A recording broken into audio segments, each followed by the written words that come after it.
ajuda tecnológica, né, nesse momento. Então, assim, a ideia é a gente conversar um pouco sobre o transplante microbiota, e é um assunto que às vezes gera uma certa estranheza, até por, enfim, por todo o contexto social que envolve isso, mas que certamente é um assunto que a gente vai ouvir bastante falar, né, nos próximos anos. É um assunto que está bastante em voga dentro da gastroenterologia, inclusive diversos congressos têm tido assim como finalização do congresso, cena de próximos capítulos, etc. Esse assunto, porque realmente assim vocês vão ver que a gente ainda tem muitas dúvidas a respeito do assunto, a gente ainda tem muitas indicações muito discutíveis para o uso, mas enfim, é um assunto que acho que vai crescer muito nos próximos anos. E começando, deixa eu ver como é que eu passo o slide aqui. Começando com um histórico, assim, para salientar uma coisa até meio irônica a respeito disso tudo, que a gente chama de um assunto do futuro, e é um assunto que, na verdade, ele já vem de muitos e muitos anos atrás. Os primeiros relatos do uso do transplante de microbiota vem lá da medicina chinesa antiga. No século IV já se administrava para alguns pacientes com diarreia severa, fezes por via oral. Evidente que sem nenhum conhecimento teórico, era basicamente uma visão empírica de que esses pacientes poderiam ter alguma resposta.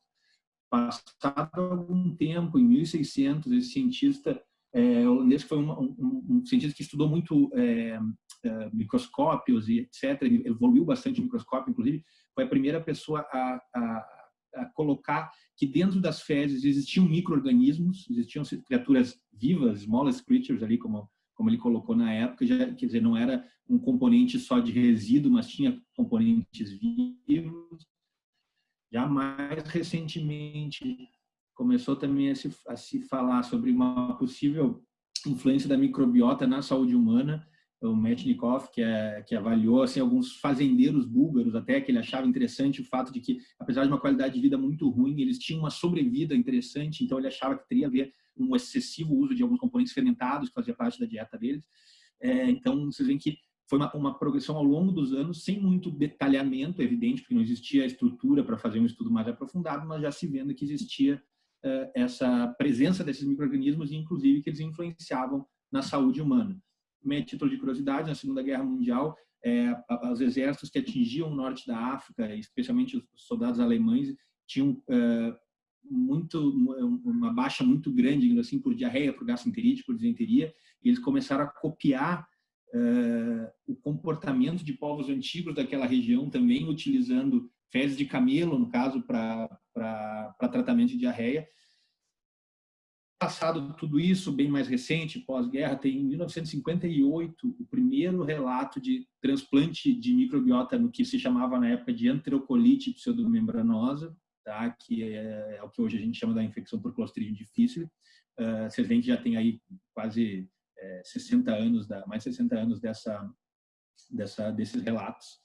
E aí, mais recentemente, na década de 80, a partir da década de 90, a partir de alguns relatos esporádicos de pacientes que tinham recebido o transplante, por exemplo, por enterocolite membranosa, e acabavam modificando o peso, etc., começou a se levantar a possibilidade de que esses pacientes, esse transplante de microbiota também fizesse diferença na fisiologia, não só do trato gastrointestinal, mas do metabolismo como um todo. Tá?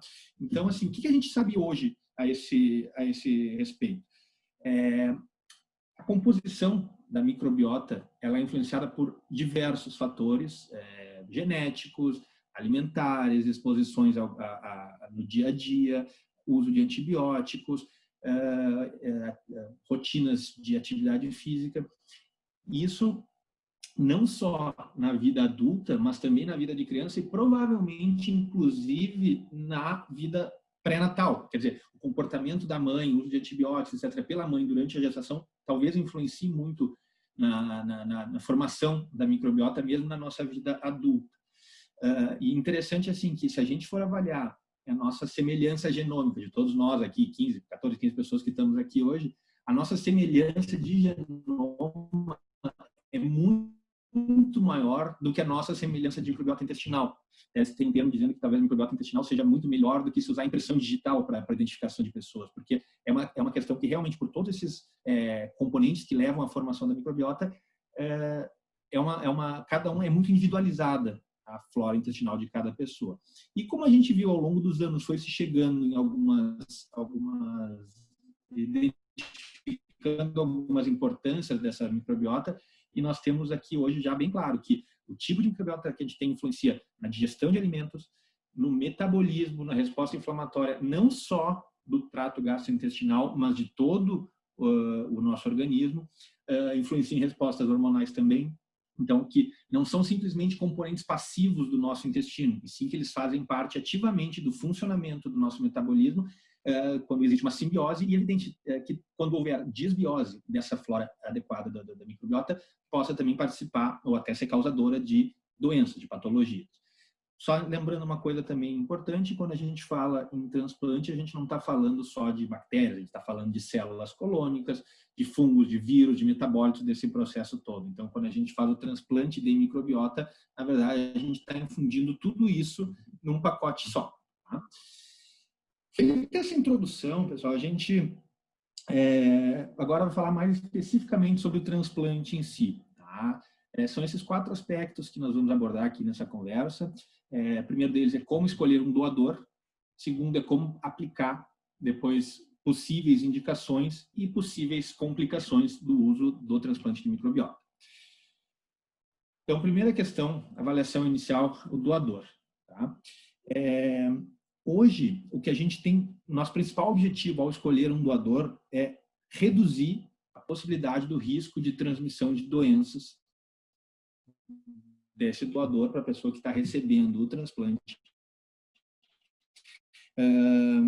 especialmente de doenças infecciosas. Um consenso de bem aplicação prática do transplante de microbiota, que saiu do GUT em 2017, eu não botei todo o consenso aqui porque ele é muito grande, muito extenso, mas ele engloba assim, várias perguntas, questionamentos, exames laboratoriais que visam, se vocês forem olhar com mais calma, basicamente isso, avaliar pacientes que teriam, por exemplo, síndrome do intestino irritável, doença inflamatória intestinal, obesidade, uso de drogas, viagens, tentando reduzir ao máximo o risco de transmitir alguma doença para esses pacientes que estão recebendo o transplante. Tá?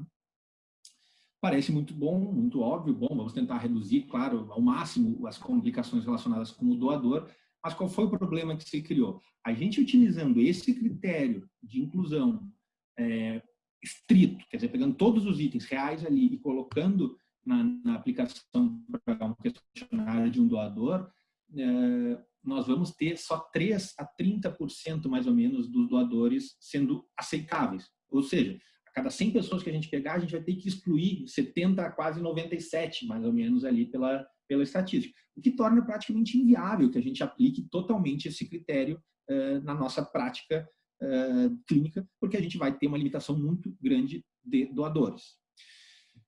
Um outro questionamento a respeito do doador, se teve em um momento uma questão se seria o ideal a gente ter um doador que fosse alguém da família, que teria, como a gente viu antes, claro, uma microbiota muito individual, mas teria alguns componentes pela genética, talvez pelas exposições, pelo ambiente, alguma microbiota semelhante à pessoa que está recebendo, ou seria o ideal pegar uma pessoa completamente desconhecida que tivesse uma microbiota o mais diferente possível, digamos assim. Foi feita uma meta-análise em 2013, tá? É um pouquinho antiga, mas foi a única que foi feita com esse objetivo e que mostrou que não havia diferença entre se usar um doador familiar ou um doador desconhecido, tá? O que nos tranquiliza no sentido de que aparentemente não exige, não é importante essa questão para a gente escolher um doador.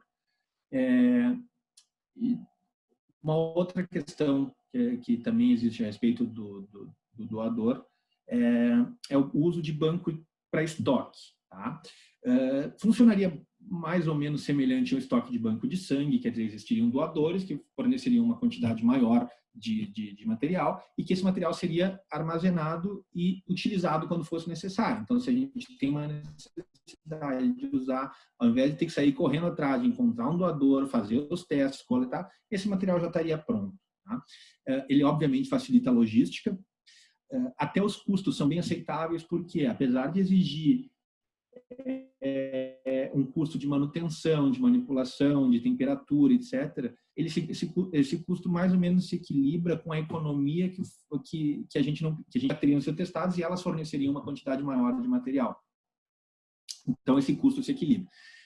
O que ainda existe é alguma dúvida a respeito dos resultados, se esse material manipulado, congelado, descongelado, etc., ele teria a mesma efetividade que um material, digamos assim, fresco. Tá?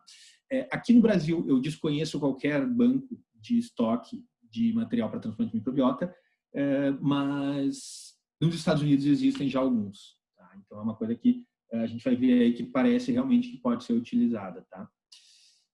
Então, isso aqui eu acho bem importante, assim, ó, pessoal. Hoje a gente tem, em relação ao doador, a gente procura um doador aceitável, um doador que tenha um menor risco possível de transmitir alguma doença para aquela pessoa que está recebendo. E no futuro, a gente vai procurar não simplesmente alguém que seja aceitável, e sim alguém que seja o doador ideal. E o que a gente vai precisar para isso? A gente vai precisar de um aumento do conhecimento da microbiota fecal, de estudo de DNA fecal, para poder estabelecer exatamente quais são as pessoas, quais são as modificações da microbiota dessas pessoas que têm mais sintomas, daquelas pessoas que são, entre aspas, saudáveis. Tá? E aí a gente poder escolher, exatamente a pessoa, para cada caso, o tipo de microbiota que a gente quer infundir. Claro que isso é mais longo prazo, a gente vai precisar de muito estudo a respeito de DNA fecal e dessa relação de cada componente da microbiota com processos fisiológicos e com processos de doença, mas o futuro é esse. Tá? É o que a gente busca, no ideal, é ter esse conhecimento. Feito, então, sobre o doador. Vamos agora à questão da aplicação do componente. Tá? O que se recomenda, e essa mesma referência que ela de antes, que eu mostrei ali do consenso europeu, se recomenda que se use por 3 dias antes do transplante antibióticos, no nosso caso aqui a vancomicina, tá? Porque a fidaxomicina nós não temos aqui na prática, então vancomicina via oral mesmo, com o objetivo de quê? De forma grosseira, entre aspas, assim, de zerar a microbiota presente no intestino daquele paciente, tá? Evidentemente não é tirar totalmente, mas tentar regular um pouco qualquer grupo de micro-organismos que estejam sobrepostos naquela flora intestinal. Depois se suspender de 12 a 48 horas antes, porque também não teria sentido a gente infundir um material que a gente quer colonizar o trato gastrointestinal de uma pessoa com outros micro-organismos e está dando antibiótico para matá-los. Então a gente usa um período antes para tentar regular mais ou menos tudo e depois se retira e faz a infusão. Tá? Como é que se prepara o material? E isso é uma coisa que às vezes parece meio comédia, digamos assim, sei lá, mas vocês vão ver que é muito simples de fazer.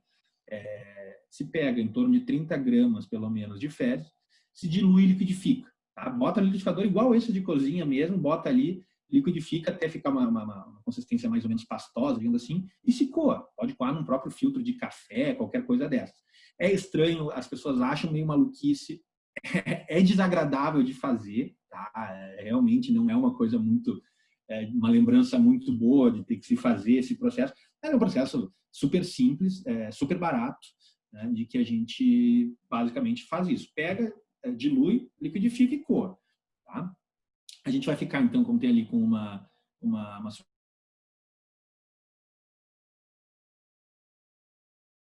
então, a gente já tem então um material preparado, como é que a gente faz para realmente aplicar no paciente. Existem essas 4 vias que estão aqui colocadas. Vocês vão ver que assim não existe uma vantagem ou desvantagem clara em relação a uma contra a outra, um que seja melhor ou pior. Tá? O que se tem são características de cada grupo e que nós vamos ver agora. Então, a primeira forma de uso é através da infusão por sonda nasointeral. Tá? Se faz aquele conteúdo que foi manipulado, se coloca, e da mesma forma que a dieta por sonda, com medicamento, água por sonda, a mesma coisa no transplante. A vantagem que tem é de não necessitar de sedação, né? Ter um custo muito baixo, quer dizer, praticamente nenhum. Existe um risco teórico de aspiração, como qualquer infusão por sonda, a gente tem que tomar aqueles cuidados de deixar o paciente com a cabeceira elevada, de não fundir de forma muito rápida. É um risco teórico, como qualquer dieta por sonda, mas o risco é bastante pequeno. O que talvez exista de problema real da aplicação por via sonda nasointeral é que, dependendo do que a gente está, o objetivo que a gente tem com aquela transfusão, até chegar no local, por exemplo, do cólon, esse material, ele vai ter uma passagem grande através do intestino delgado e que isso talvez modifique algumas propriedades daquelas que a gente queria que chegassem lá. Tá? Então, esse é um risco teórico de ele ser menos efetivo do que se a gente utilizar diretamente por via baixa. Qual seria a mais clássica da via baixa? A colonoscopia. Ela parece ser bastante efetiva no tratamento da infecção por Clostridium difficile. Tá? Agora, ela tem dois problemas. Um deles é o custo elevado, né? Exige assim, um aparelho, uma sala de colonoscopia, exige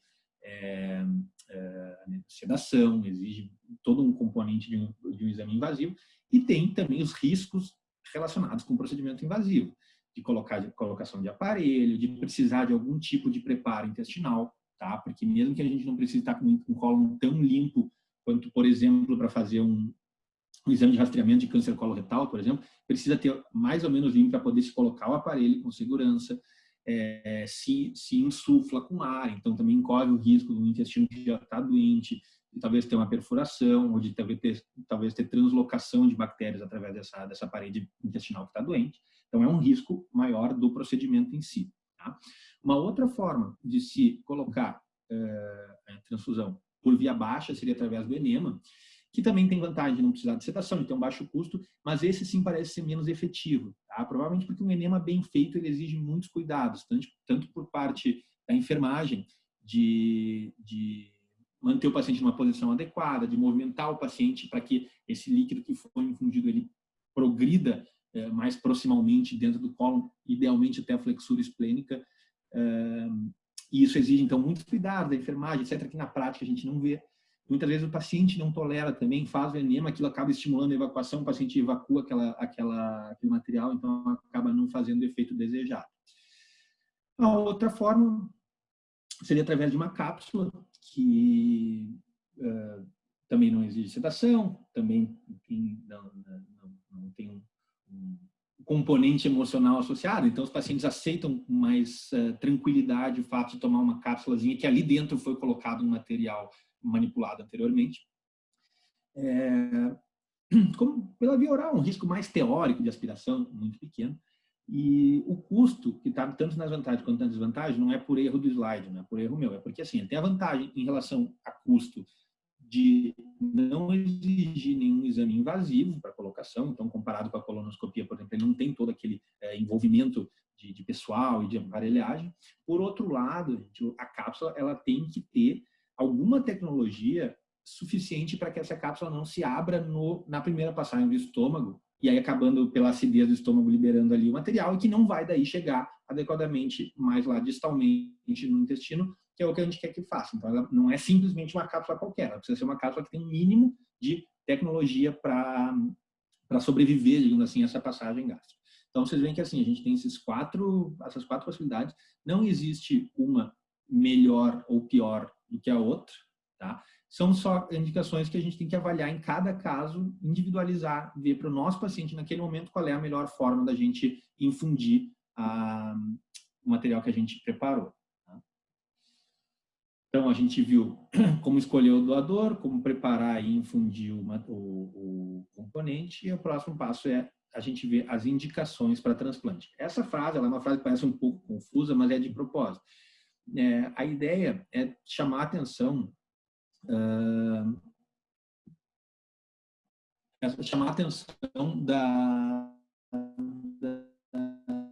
de que muitos desses relatos, e são só relatos, não são hoje indicações de melhora de algumas patologias com o uso do transplante microbiota, que foram inesperados, digamos assim, são os mesmos motivos pelos quais a gente tem que se preocupar, que a gente não tem controle sobre o que a gente vai causar a longo prazo desses pacientes quando a gente modifica a microbiota intestinal deles. Tá? Então, como a gente viu lá antes, poxa, teve um relato lá, alguém dizendo que quando fez o transplante aquele paciente perdeu peso. Pô, que bom, que legal, isso pode vir a ser bom.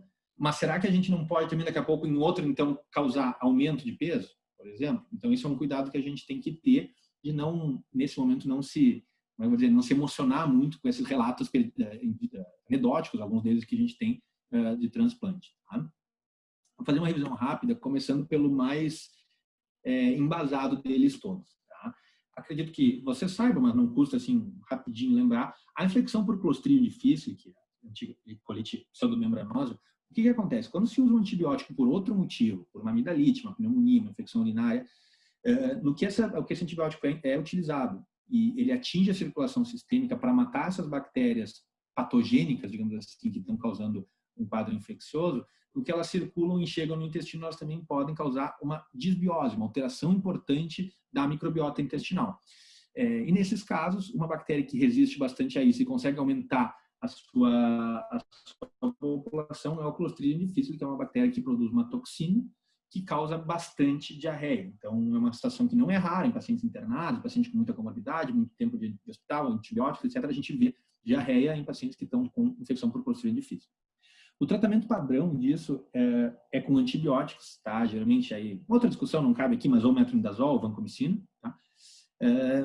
Mas a gente tem alguns problemas. Aqui no slide fala em uma recorrência de 10 a 25%, então não é pequeno, não é insignificante o número de pacientes que vão tratar, melhorar e vão voltar a ter infecção depois de novo, ou inclusive refratariedade. A gente está tendo cada vez mais resistência dessa bactéria aos antibióticos e daqui a pouco não é nem recorrência, que a gente não consegue ter um controle dessa primeira infecção.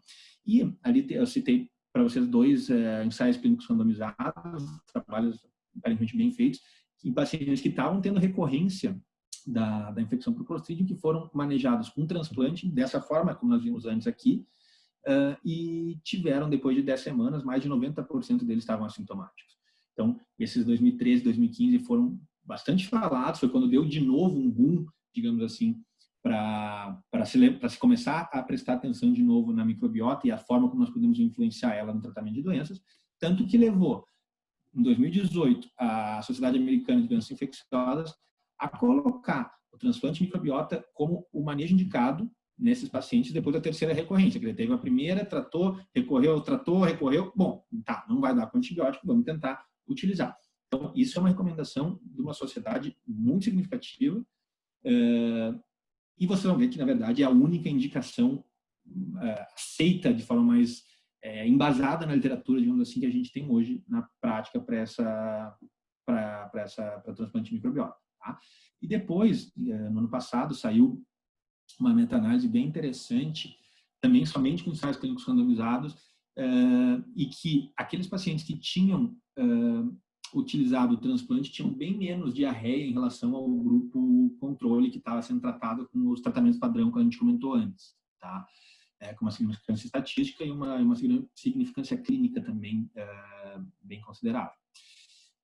Aí aqui tinha esse trabalho algumas coisas bem interessantes, como a gente viu antes, a forma de aplicação, o benefício parece ter sido menor quando ele foi aplicado através de enema. Então, aquilo que eu comentei com vocês antes, eu acredito que a chegada desse material numa porção um pouquinho mais proximal do cólon acaba não ocorrendo por diversos motivos, e aí ela não faz o efeito que a gente gostaria. A aplicação, tanto em cápsula quanto em material congelado, teve resultado semelhante ao da colonoscopia, o que nos leva a pensar que daqueles primeiros questionamentos, se valeria ter um banco de armazenamento, parece que sim, e a formação de cápsula, desde que ela seja bem feita, também tem uma boa aplicabilidade. Casos mais severos, talvez precise de mais de uma infusão, tá? Assim, a pessoa faz uma vez, o caso muito grave, melhora um pouco, mas volta a ter sintomas, ou não responde totalmente, pode sim também se tentar fazer mais de uma vez a infusão. Então, o Clostridium, essa é uma coisa importante, é a indicação que nós temos mais aceita hoje em caso de recorrência ou de refratariedade ao tratamento padrão. As outras todas que eu vou trazer aqui para vocês são relatos ou pequenos, ou são relatos de caso, ou ensaios clínicos muito pequenos que não nos permitem hoje utilizar de forma mais ampla o transplante. Eu estou trazendo aqui para a gente conversar, porque é importante que se tenha essa ideia de que isso existe, porque ali na frente talvez as coisas possam progredir nesse aspecto, tá? Mas hoje a gente não tem. Para doença inflamatória intestinal, por exemplo. Em 2018, uma meta-análise da Cochrane, que é uma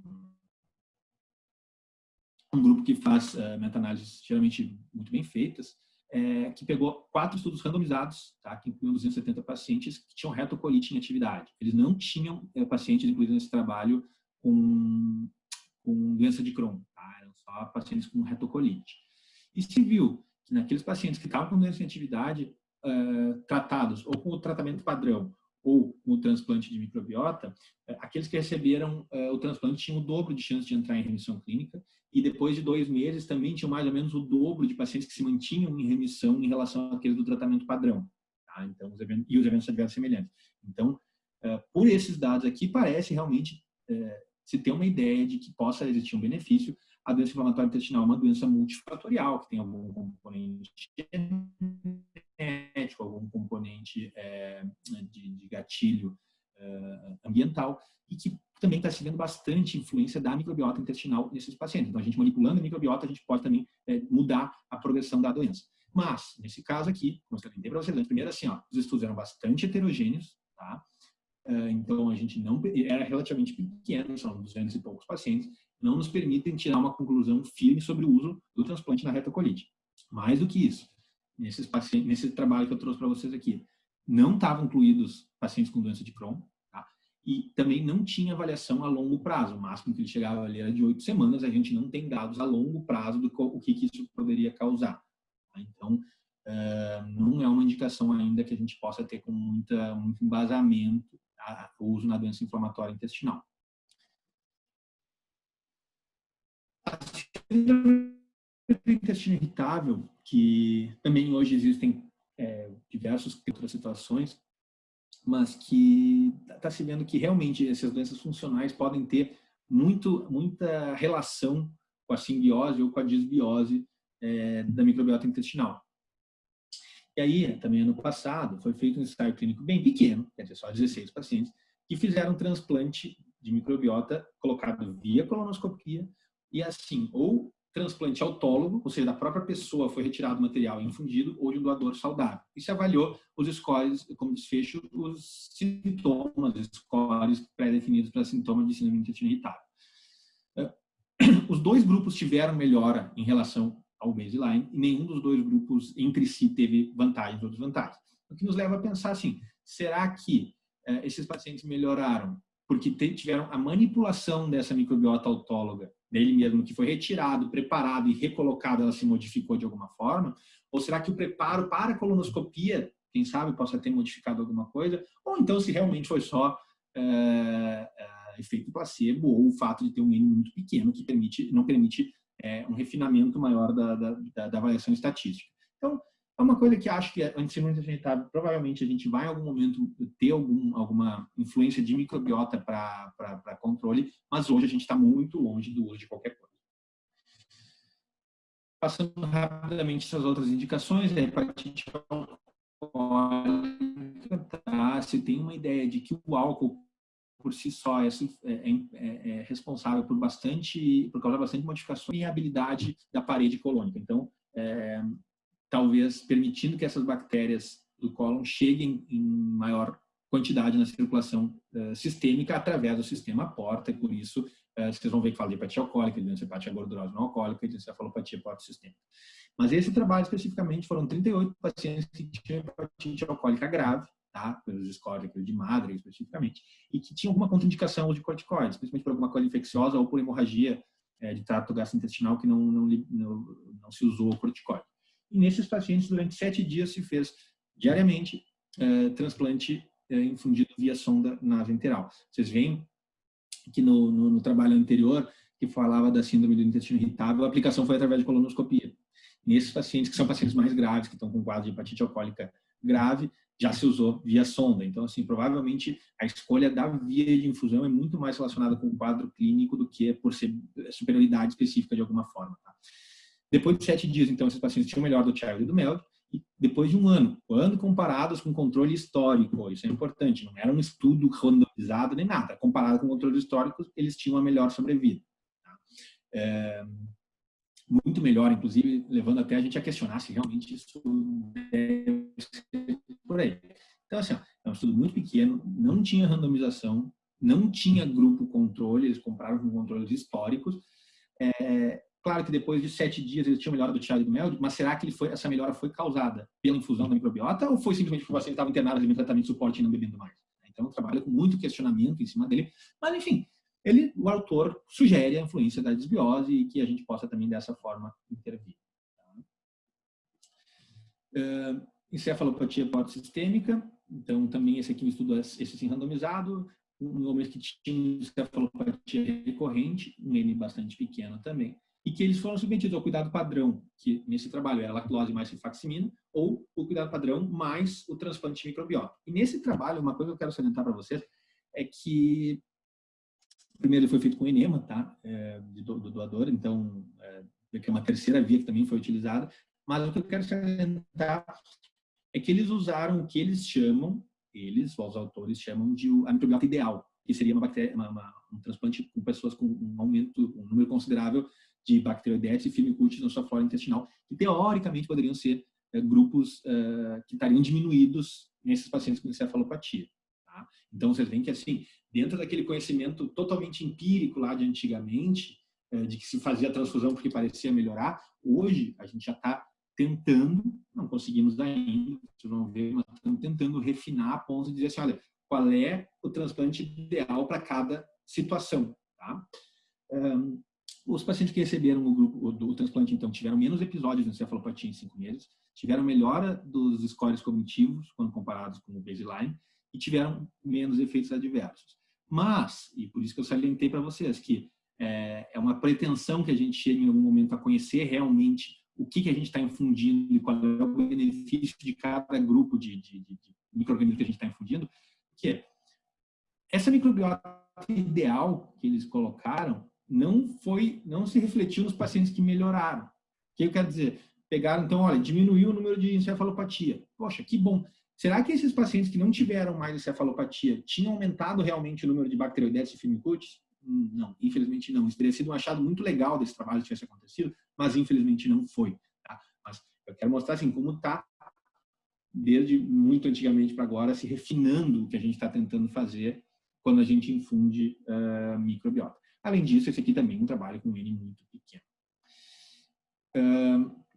Passando para a última, que a gente vai falar um pouquinho mais, que é a síndrome metabólica, trouxe porque eu quero mostrar com esse trabalho, com esse slide, que a influência da microbiota não está somente no metabolismo gastrointestinal, ele também faz parte do resto todo do metabolismo. Como a gente vê, a maioria ainda desses estudos ainda são em modelos experimentais, quer dizer, em ratos camundongos, em que se troca a microbiota de um rato gordo para um magro, ou do magro para o gordo, e se avalia o que isso modifica no peso corporal dos animais. Tá?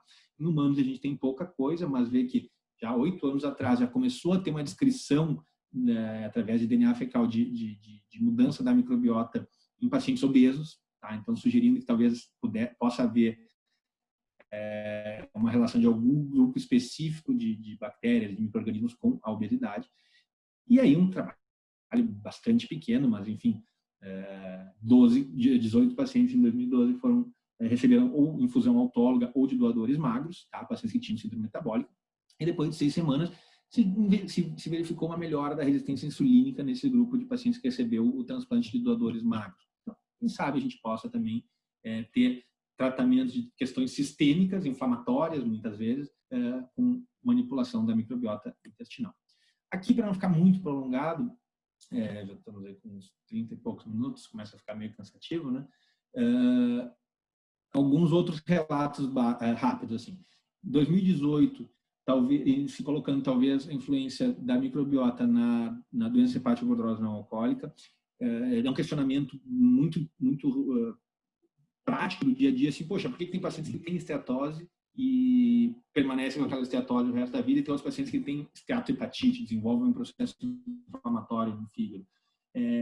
Uma das suposições, talvez um dos fatores que contribua para isso, é o tipo de bactéria que sai do cólon e que chega através da circulação portal no fígado, que possa levar a um processo inflamatório quando entra em contato com aquela gordura, processo inflamatório de estresse oxidativo, etc. Então, é uma suposição, talvez uma das causas pelas quais algumas pessoas têm esteatose e outras têm esteatohepatite.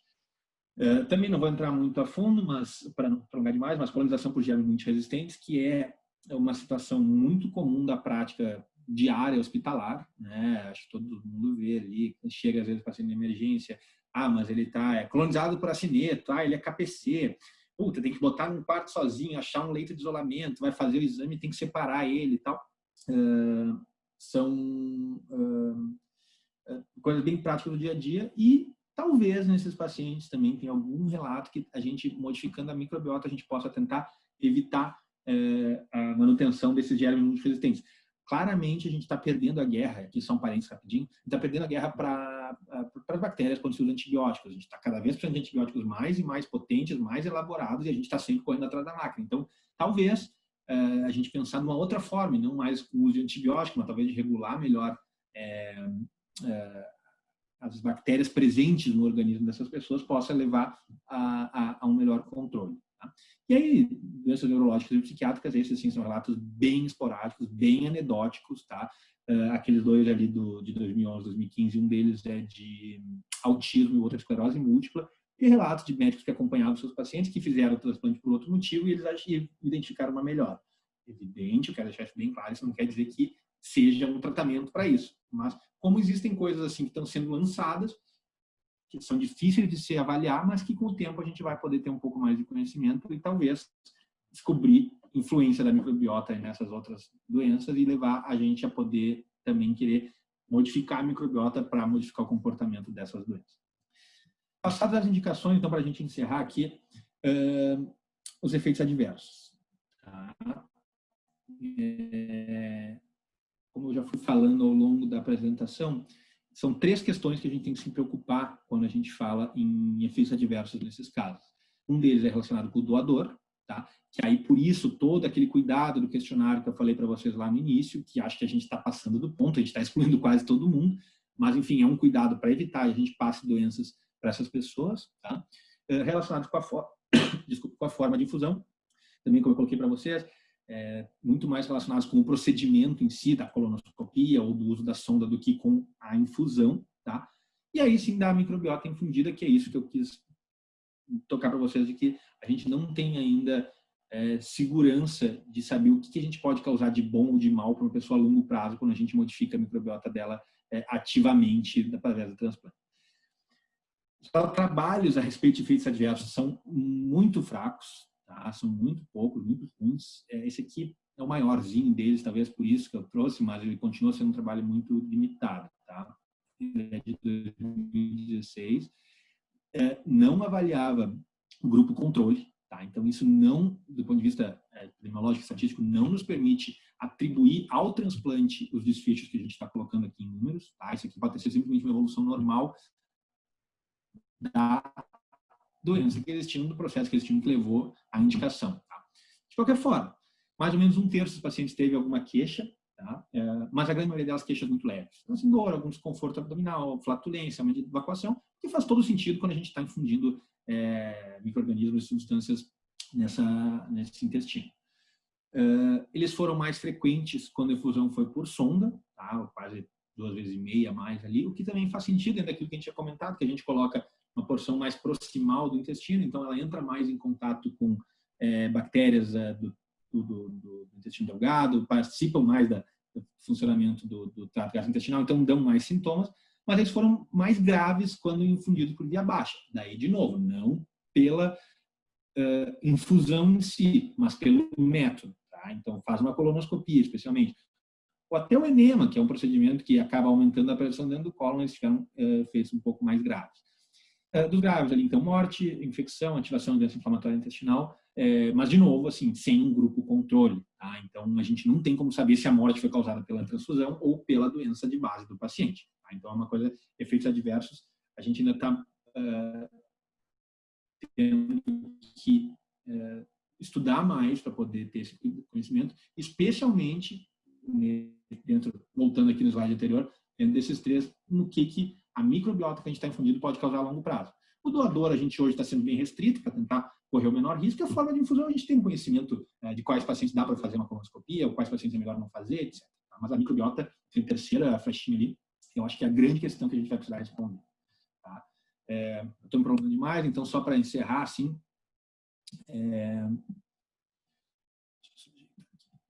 só para encerrar aqui, então, assim, como eu disse para vocês, é uma coisa, esse é um assunto que está se falando bastante e que o futuro ainda vai trazer bastante novidades. E o que me parece, na minha opinião, que a gente tem que tomar cuidado e qual é a esperança que a gente tem que ter. Primeira coisa, e essa aqui é a mesma frase que eu tentei colocar para vocês antes, assim, ó, esses mesmos relatos anedóticos que nos levam a pensar, poxa, mas será que um dia a gente vai ver que a gente modificar a microbiota melhora a evolução da esclerose múltipla, por exemplo? Pô, seria maravilhoso, que coisa fantástica. Isso surgiu por acaso. Isso surgiu porque um paciente com esclerose múltipla fez um transplante por outro motivo e aí se levantou a hipótese que talvez isso possa fazer sentido. O contrário também pode ser verdadeiro. Daqui a pouco a gente faz um transplante num paciente que teve colite por infecção por Clostridium e a gente acaba desencadeando, por exemplo, uma doença inflamatória intestinal. Então, tem que ter muito cuidado com isso. A gente não sabe a longo prazo o que isso pode, o que essa troca, essa manipulação da microbiota pode acarretar. O que a gente vai ter em algum momento, acho que nós estamos longe, mas acho que as coisas hoje andam muito rápido. A gente vai precisar ter um conhecimento real de quais são a gente vai precisar ter um conhecimento real de quais são os grupos de bactérias e de micro-organismos que estão diminuídos em pacientes com, por exemplo, doença inflamatória intestinal, síndrome do intestino irritável, hepatite alcoólica, enfim, dentro desses aqui que a gente colocou, síndrome metabólica. E aí se vê que quando aquele grupo está em falta, ocorre uma desbiose que leva àquele desfecho. E aí a gente vai ter que pegar doadores em que a gente vai ver que estão ricos naquele grupo e aí fazer a doação. Isso parece, às vezes, até ficção científica, sei lá, parece uma coisa muito futurística. A gente já existe, não existe ainda na prática diária, ainda vai demorar muito tempo para se ter um controle, mas é uma avaliação de DNA fecal. Se identificar exatamente o que tem nas fezes de cada pessoa e o que isso tem em relação com o processo fisiológico e com doenças. E aí sim a gente vai poder manipular de forma mais certeira, digamos assim, mais focada o transplante. Tá? Então, não quis prolongar muito, acho que às vezes começa a ficar muito cansativo, tá todo mundo aí já se encaminhando para a hora de jantar. Mas acho que essa ideia de falar uma coisa mais ou menos geral do que a gente tem hoje, de perspectivas que a gente tem para o futuro, vocês viram que respostas a gente tem poucas, a gente tem muitas perguntas, o que acho que para a gente que é médico, que está se formando em seguida como médico, a gente tem que se acostumar que a ciência ela nos gera muitas dúvidas. Quando a gente quer um pouco mais a fundo dentro do assunto, às vezes a gente sai com mais dúvidas do que quando a gente começou. E acho que especialmente nesse momento que a gente está vivendo totalmente fora da sala de hoje, de que às vezes parece que tem pessoas que respondem de forma muito simplificada qualquer coisa. Não, tem que fazer assim. Não, é só fazer assim. Escuta a ciência dessa forma. Gente, pelo amor de Deus, a ciência ela nos leva muito mais a questionar do que a ter respostas prontas. A gente tem muito mais, como vocês viram aqui, dúvidas. E olha, quem sabe, talvez um dia, do que ter uma resposta prática e objetiva. A ciência médica, a ciência da saúde não funciona dessa forma. Não é botar num papel e dizer isso é certo, isso é errado.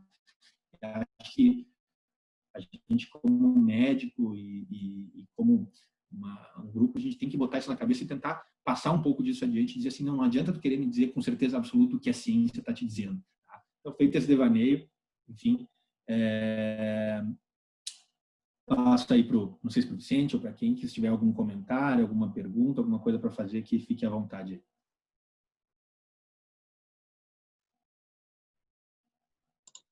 Eu pedi para o pessoal colocar as perguntas ali no chat, mas eu começo então. Já me dificultou um pouco. Mas aqui no Brasil, assim, há quantos anos assim de ser corriqueiro fazer o transplante? Porque nos Estados Unidos eu acho que está um pouco mais avançado, né? Que tem até banco de doação e tudo mais. A gente aqui no Brasil, e como na verdade deve ser em todos os locais do mundo, a gente só tem algum embasamento assim, um pouco mais forte do ponto de vista de literatura para usar em doença refratária ou recidivante de colite por infecção por Clostridium difficile. Como sempre, infelizmente, os dados que a gente tem no Brasil são muito limitados, tá? De relatos, etc. Mas nesses casos se usa. Tá? Nesses casos a gente tem A gente tem, inclusive, aqui na PUC, ali na PUC, alguns casos já do uso nessa indicação. Tá? Talvez o grande problema que se tenha para uso é muito mais a questão social e preconceituosa, digamos assim. É estranho, né? Pegar, não, vou pegar fezes de alguém, vou botar no liquidificador e vou colocar dentro de uma sonda no teu nariz. É uma coisa, né? Mas vou te dizer assim, o primeiro caso nessa leva assim que a gente usou na PUC foi mais ou menos quando saíram aqueles trabalhos de 2013, 2015. Eu era residente na época, residente da gastro, e a gente tinha um paciente que ele era um paciente da medicina interna, vocês conhecem, internação prolongada, UTI, antibiótico, um monte de comorbidade. E ele tinha feito já um tratamento com metronidazol, ele tinha infecção confirmada por processo difícil com metronidazol, não melhorou. Vancomicina, não melhorou. Paciente assim com 20, 25 evacuações por dia, desidratado, obviamente, marcadores laboratoriais ruins, VSG, PCR, leucograma, tudo alterado. E na época eu era residente, nós fomos conversar com o paciente que tinha alguma limitação, porque era um paciente mais idoso, mas junto com a família. E nós explicamos, e a primeira reação sempre é meio assim, mas é sério isso? Mas tudo bem, se vocês estão me dizendo do jeito que o paciente estava, qualquer coisa a gente pode tentar.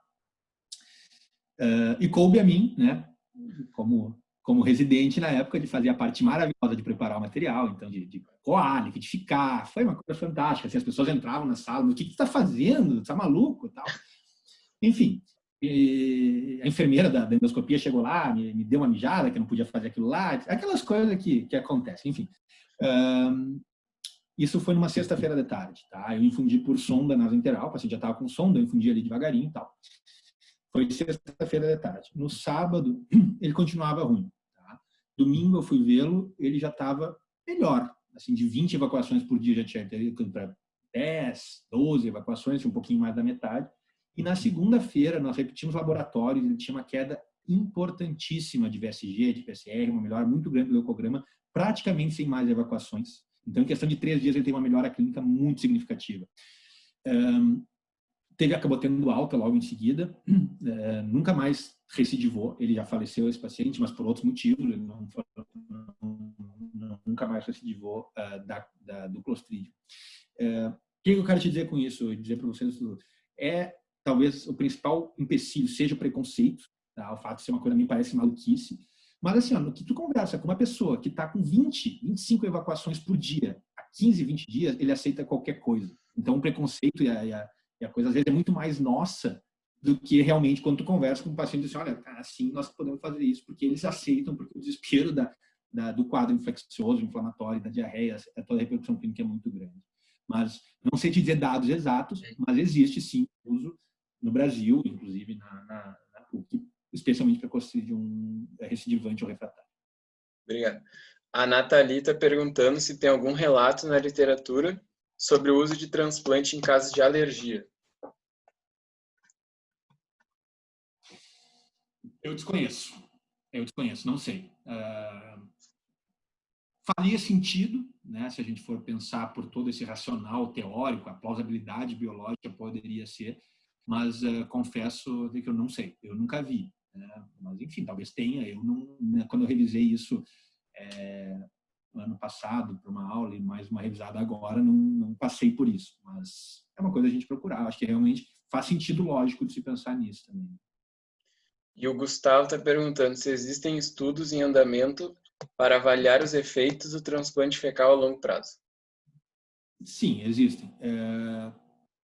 Problemas para esse tipo de estudo, como tu mesmo disseste, para longo prazo. Então, é um acompanhamento longo, tá? Que não adianta a gente fazer hoje e querer responder essa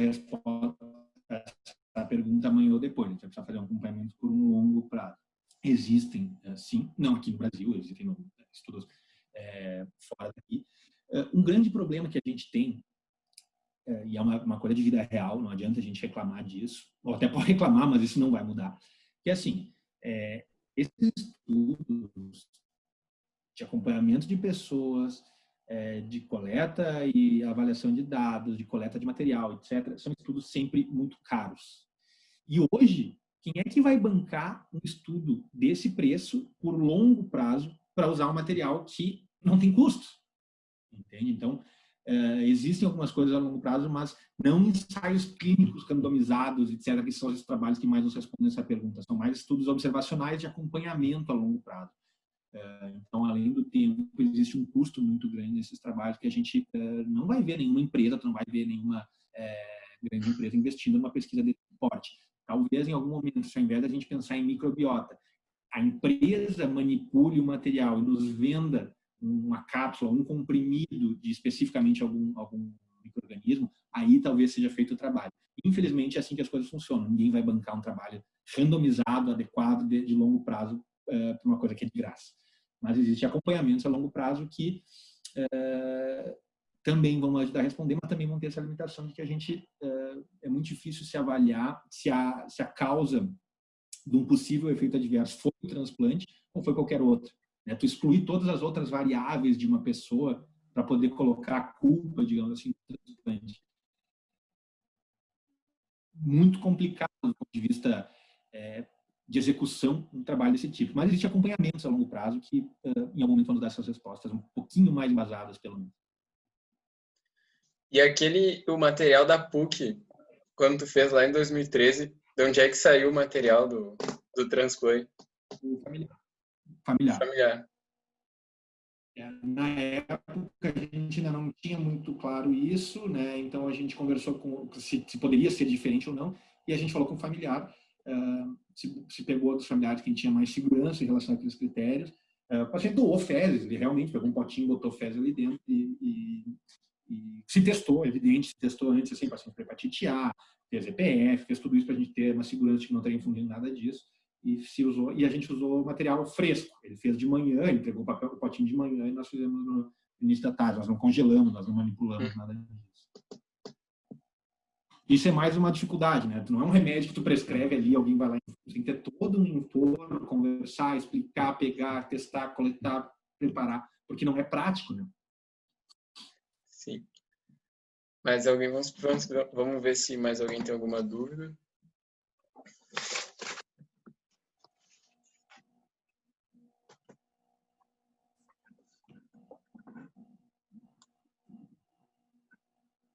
Achei onde é que é aqui.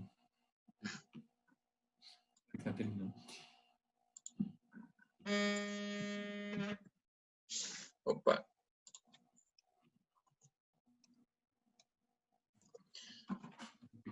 Acho que é isso, então. Acho que ninguém falou mais nada. Queria te agradecer em nome da Liga pela aula, foi muito boa, tá? Acho que foi bastante esclarecedor, assim, no sentido de que a gente não conhecia nada, assim, a gente nunca teve nada disso e foi um bom início, assim, para a gente querer sempre pesquisar mais e saber mais sobre isso, porque é um assunto que vai ter mais destaque ao longo dos anos aí também, né?